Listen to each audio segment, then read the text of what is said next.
Zappa, who is one of the most innovative and prolific, most interesting musicians, nastiest, most irreverent. He's terrific. And yes, all of those things, and he's going to be here to talk to us. We'll take a break, and we'll be right back in just a couple of minutes. Greetings out here at Le Lycée Français de Los Angeles, a French bilingual school. We've learned a lot about it. We now have the great pleasure of introducing you to Frank Zappa, one of the most innovative, prolific, interesting musicians in the world right now. This is what they say about him: one of the nastiest, one of the most irreverent, a man who just gave me one of the best back rubs I've ever had in my life. Welcome, Frank. How are you? Hi there. How are you doing? I'm doing fine. You got a haircut. That's right. 27 albums. Yeah. This man has put out 27 albums. This one, Shake Your Booty, that everybody knows and loves. Joe's Garage is the new one, right? It's a rock opera. Yeah, there's Joe's Garage. Tell me about it. It was originally put together to be a 3-record set, and this is I had to split it into 2 parts because of the economic conditions in our country. This is the first part, and then there's another part that's got 2 records in it. Now, what do you mean because of the economic conditions in our country? Well, let's just talk about fiscal responsibility for a while. You know, our government isn't exactly crawling with fiscal responsibility, and makes things rough. You know what I mean? Yeah, you've got a single coming out that's called I Don't Want to Get Drafted, right? That's right. This is another statement. How do you feel about what's going on? Well, the way I feel is that military strength is very important to our country, but I don't think that the technique of using the draft as an issue during an election year to make certain candidates look good is a very nice thing to do to a certain part of our population, because let's face it, if there's going to be a war, it's going to be a push-button war with things that blow up really big or gas that kills you right away, and just sticking people into uniforms and making them act in a unfortunate way. I don't think that's the way to do it, you know. If you, Frank Zappa, were running this country, do you have any answers? Certainly. Tell us. Not here. Really? That's right. Well, you mentioned fiscal responsibility. Do you think there's any way that we can get the country off this inflationary spiral? Well, I never thought it would come to this, but, you know, I saw George Putnam on television last night, and he was talking about all these kind of things, and I've always felt that George was a very conservative kind of a person, and you know what? He was saying some stuff last night that I thought was really smart. He doesn't always say things that I think are smart, but when I find myself agreeing with George Putnam, I begin to wonder. As a matter of fact, I've read a lot about you, as everybody has. You've been in the music business for a long, long time. This man started the Mothers of Invention back in the mid-'60s, and from there it was history. And the things that are written about you are, he comes off like a wild man. He used to have the hair down to here, you know. But as a matter of fact, deep down underneath all that, he's a rather conservative fellow. Would you agree with that?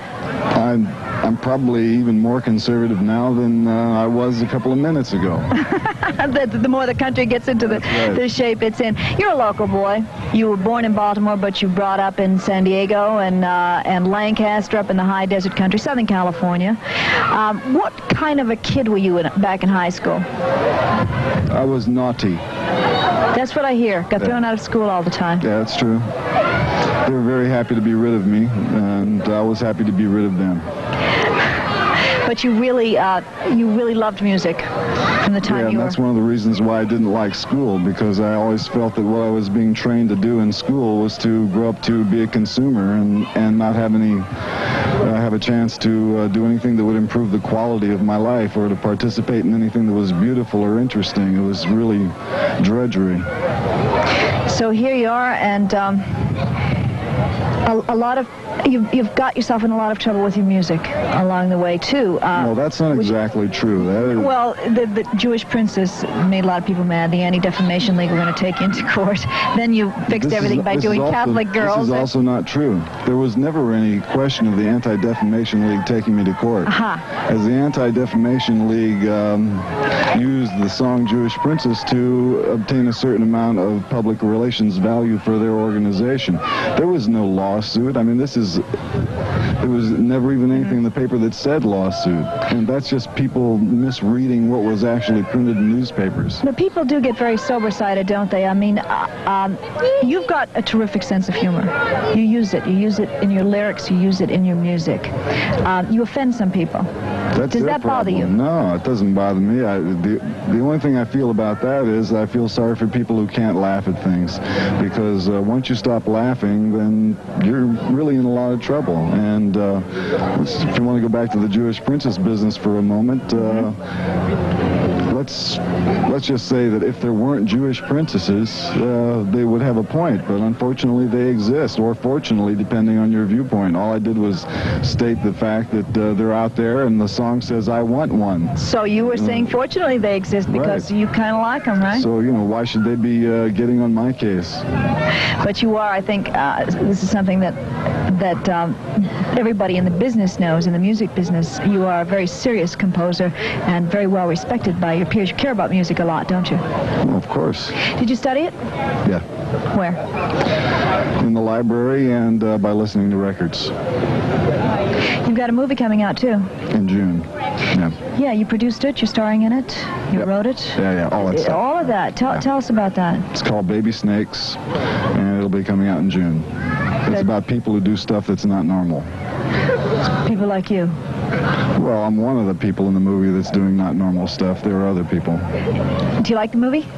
Yes, and you'll like the movie, too. I know you will. Really? Yeah, I know. You look like the kind of a person that really needs to see that movie. I'm telling you, Kelly, when I was rubbing your neck and I found out how stiff you actually were, I said to myself, here is a woman that needs to see Baby Snakes. This girl craves Baby Snakes. I'll be there. I'll be first in line. Yes, I did. I said I was getting How's a little... your headache? It's fine. It's getting worse, isn't it? Ask me some more questions. No, it helped. It helped. You have 4 kids. That's right. Yeah, tell their names.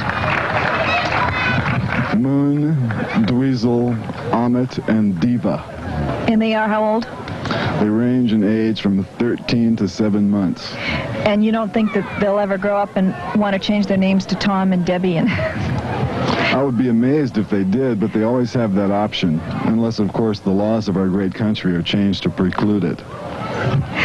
What made you give them these names? Well, why not, right? When you release an album, you have the problem of what are you going to call it, and when you have a child, you have the same problem, and you try and get the name to go with the event. And Moon was? Moon was, that was her name. That's what she should have been called. Was it close to the moon landing? Or? No. You are a good family man. You betcha. You've lived in the same neighborhood for a lot. I mean, people get the idea that you're, scattered. And as a matter of fact, here you are. You show up with a suit and tie and got your hair cut, all cleaned up. And Kelly, I can't help it. I'm really a nice person. I'm a groovy guy. I'm also conservative. And how's your headache, Kelly? It's just fine. What else you got in the hopper besides the movie? We're getting ready to do a tour, and we will actually be playing in Los Angeles on Easter Sunday at the sports arena. I think it's sold out, so too bad. But I'm sorry. I'll we could stand get you in outside there and if you listen. want another headache. Do you like Los Angeles? I don't like Los Angeles. I think that it's really sad here. Why do you live here? Well, when I first came here, I thought that it was a nice place because there was a lot of activity and musical activity and artistic activity. That was in the early 60s. But there came a time when the people who were doing a lot of these things started getting harassed by the police, and the policies of the city government and the policies of the police department in Los Angeles drove a lot of what you could consider the artistic element out of town. Around 1965 or 66, it was impossible to find a place to work if you're a rock and roll musician and you want to play in Hollywood because the clubs were being squeezed out of business. And so we moved away.